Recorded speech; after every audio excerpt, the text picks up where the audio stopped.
This is hydrochlorothiazide, globally used by millions of patients for treatment of hypertension.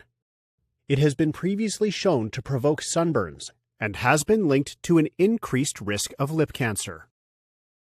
This prompted a group of Danish scientists to ask the question, is hydrochlorothiazide also linked to skin cancer? They used the nationwide Danish health registries, which contained detailed data on cancer diagnoses and use of prescription drugs for the entire Danish population of more than 5 million residents.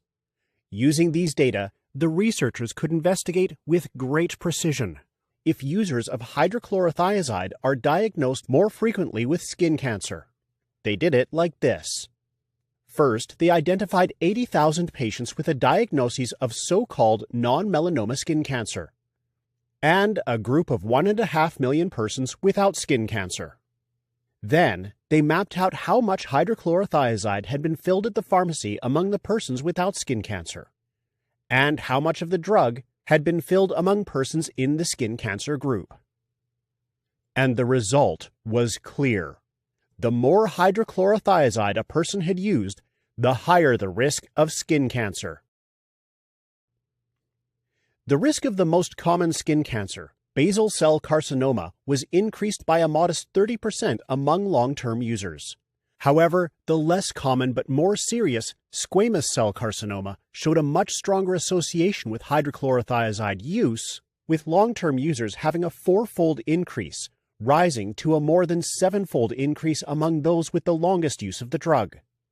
In fact, the scientists estimated that if they took away the effect of hydrochlorothiazide, 1 out of 10 of all squamous cell carcinomas occurring in Denmark would have been prevented. What does this all mean?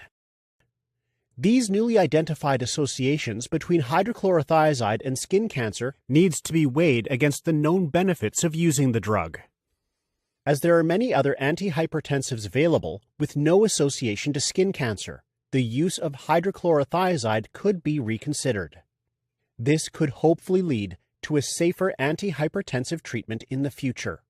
However, an increased risk of skin cancer does not generally impose serious health consequences, and it is important that you do not discontinue or change your antihypertensive medication due to the new findings without consulting your physician.